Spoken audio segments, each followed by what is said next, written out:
ভাইয়ের মতো বলে রে বাবা, ওদের ইমান নাই, ওরা বেঈমান। বাবাজিরা পাহাড় সমান গুনাহ লইয়া ভয় পেন না বাবারা, বন্ধুরা আমার।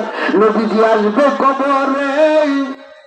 তিরমিজি মিশকাতের ভিতরে, বুখারী ছাড়া অন্যান্য হাদিসে বলা হয়েছে কবরে প্রশ্ন হবে তিনটা, কিন্তু বুখারী শরীফে এসেছে কবরে প্রশ্ন হবে একটা। দুনিয়ার জমিনে বাবারা, বন্ধুরা আমার, এক শ্রেণীর ভাইয়েরা বোঝায় কবরে নবীজির ফটো দেখানো হবে, নবীজিকে হাজির নাজির করা হবে না। চিৎকার করে বলেন নাউজুবিল্লাহ। দুনিয়ার জমিনে টেলিভিশন দেখেন না আপনারা? টেলিভিশন এখন রাত বাজে 11টা। এখন একটা সাংবাদিক, মহিলাও হতে পারে পুরুষও হতে পারে, রামপুরা টিভির সেন্টারে টিভির সামনে, পর্দার সামনে যখন ঘোষণা দেয় যে এখন রাত 11টার সংবাদ প্রচারিত হবে, আপনারা সকলেই শ্রবণ করবেন। ওই বাবাজিরা, বন্ধুরা আমার, বিজ্ঞানী ইথারের মাধ্যমে একজন সাংবাদিক রামপুরা টিভির সেন্টারে ঘোষণা দিল 11টার সংবাদে। ওই সাংবাদিককে আজকে এই মুহূর্তে এই গোপীনাথপুরের টিভির পর্দায় পাওয়া যাবে কিনা, ময়মনসিংহের টিভির পর্দায় পাওয়া যায় কিনা, একই কথায় সারা বিশ্বের জমিনে একই টাইমে একই মুহূর্তে বিজ্ঞানীরা ইথারের মাধ্যমে একজন ব্যক্তিকে যদি সারা পৃথিবীতে হাজির করাইতে পারে রে বাবা, যিনি উম্মতের কান্ডারি, যিনি উম্মতের দরদি, দয়ার নবী, মায়ার নবী, আল্লাহর যার খাতিরে বিশ্ব ব্রহ্মাণ্ড বানাইলেন, ওই নবীজি কোটি কোটি উম্মতের কবরে হাজির হইতে পারে কি না? আল্লাহর দেওয়া শক্তিতে হাজার হাজার কোটি কোটি উম্মতের কবরে ওই দয়াময় নবী হাজির হইতে পারে। ওই সুদর্শন সুন্দর মানুষটারে দাঁড় করাইয়া প্রশ্ন করবে, ওয়ামান হাজার রাসূলুল্লাহ বুইসুকুম, তুমি কে কে চিনো? বেঈমান যারা নবীর সাথে দুনিয়াতে দুশমনি করেছে, নবীর সম্মানকে খাটো করছে, তারা বলবে না।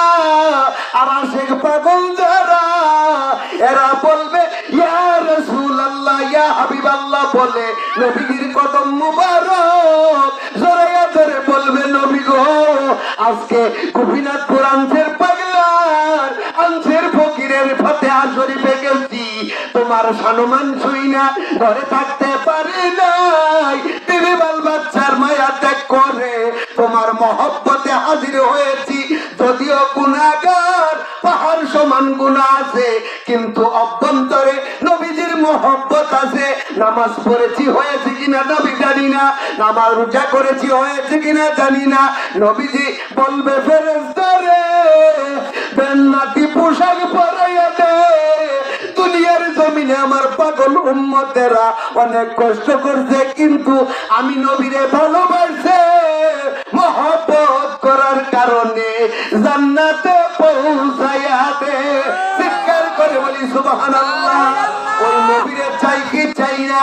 দুনিয়ার জমিনে যারা ওলি আল্লাহর শানে থাকবে, ওলি আল্লাহর সোহবতে থাকবে, আল্লাহর ওলিরা এক মুহূর্তের ভিতরে বাবারা একজন গুনাহগার অশিক্ষিত অমি মানুষকে শাহাদত আঙ্গুলের ইশারায় নবী দেখাইয়া দিতে পারে।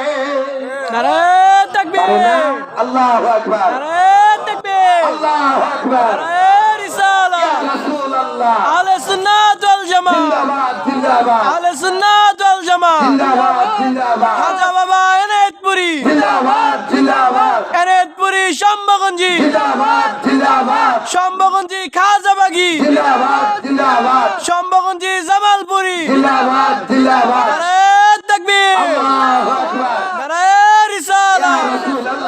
ওই নবীরে যদি পাইতে চাও, দুনিয়ার জমিনে বেশি বেশি নবীজির উপরে দরুদ পড়ো, সালাতু সালাম পেশ করো।